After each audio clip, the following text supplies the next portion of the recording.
y con ello el marco de revoluciones en los países satélite, tanto en Polonia, Hungría, la República Democrática Alemana se integra a su contraparte occidental, Bulgaria, Checoslovaquia, Rumania, para que finalmente el 26 de diciembre de 1942 la URSS como potencia mundial terminó por autodisolverse.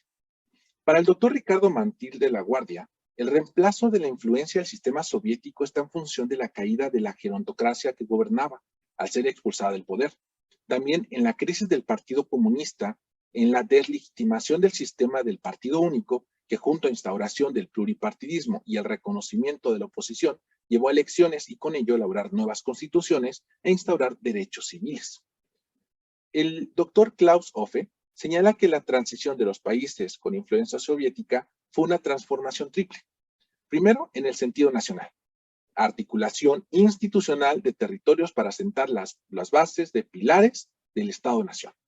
En el ámbito constitucional señala que es una reforma profunda del ordenamiento jurídico o elaboración de nuevas constituciones para desarrollar plenamente la democracia pluripartidista.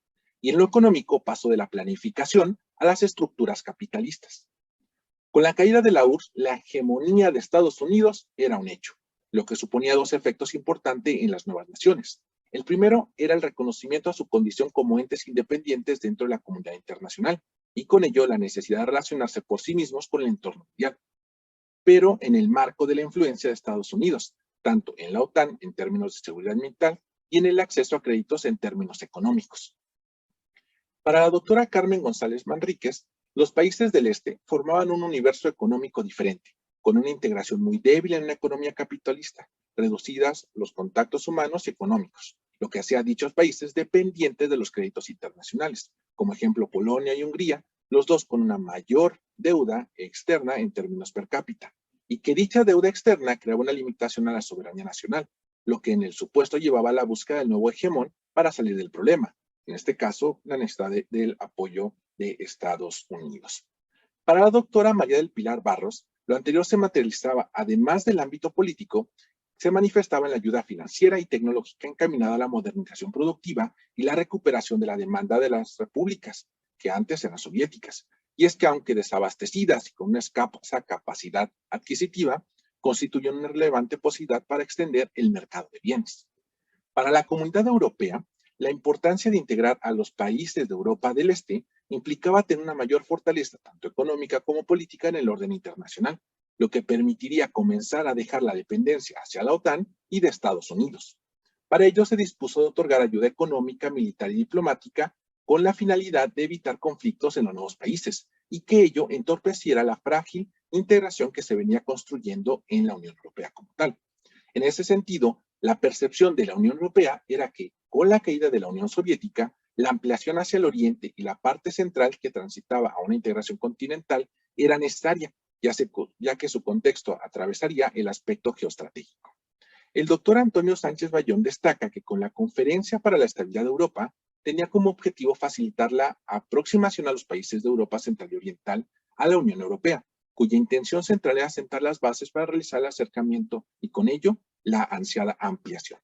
Para el doctor Erazo, la incorporación primero de 8 estados de Europa Central y Oriental y Báltico sumados a Chipre y Malta hicieron crecer la Unión un tercio geográficamente y un quinto de población, pasando de 379 a 455 millones de habitantes.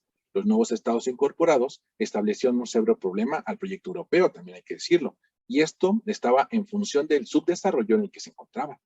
Para el doctor José Ramón García Menéndez, en su obra Ampliación de la Unión Europea hacia el Este, señala varias características generales de estos países, entre ellas el retraso económico, la deficiencia en la producción, ambas en relación a la economía planificada centralizada, la baja comercialización entre naciones y el excesivo peso de la agricultura, el bajo desarrollo de la industria pesada y el consumo excesivo del ejército en la producción nacional. En contraparte, existe una gran cantidad de mano de obra calificada, aunque con bajos salarios. Esto en función de la importancia que le otorgaron los soviéticos a la educación, lo que supone una ventaja comparativa, en especial frente a los países del sur de la misma Unión Europea. Conscientes de sus aspectos negativos, estos países que buscaban integrarse y que buscan adherirse a la Unión Europea están relacionados en virtud de la capacidad que tienen. Y esto, como lo señala el doctor Cervera, dichos países fueron condicionados a satisfacer requisitos que, de acuerdo a Copenhague, estaban delimitados para ingresar. Entre ellos, tres criterios importantes: el criterio político, la existencia de instituciones democráticas estables, de un Estado de Derecho y la protección y respeto a las minorías. El criterio económico, es decir, la existencia de una economía de mercado viable y capaz de asumir competencia y las fuerzas del mercado en el interior de la Unión. Y finalmente el criterio de acervo comunitario, es decir, la capacidad de cumplir con las obligaciones derivadas de la adhesión, incluidos los avances en un terreno de la Unión política, económica y monetaria que se estaba impulsando. En suma, la Unión Europea buscaba aprovechar la oportunidad política frente a razones técnicas que pudieran imposibilitar el ingreso de estas nuevas naciones. También hay que destacar que entre los beneficios mutuos se encontraba, a decir de la doctora García, la aparición de democracias estables en el este y en el centro de Europa, con instituciones democráticas y el incremento del respeto a las minorías, alto grado de crecimiento económico. La Unión Europea apoyó este proceso con estudios, análisis y recursos financieros, por lo que se advierten algunos resultados, lo que permitió aumentar el comercio con dichos países y en ello consolidar empleo y desarrollo para todos los miembros. A lo anterior se suma la construcción y fortalecimiento de economías de escala que atraigan inversión extranjera, pero también atraen los riesgos propios de ella. También hay que señalar que se buscaron mejores condiciones nacionales en los países menos desarrollados y mejorar la balanza comercial en términos generales para la Unión Europea.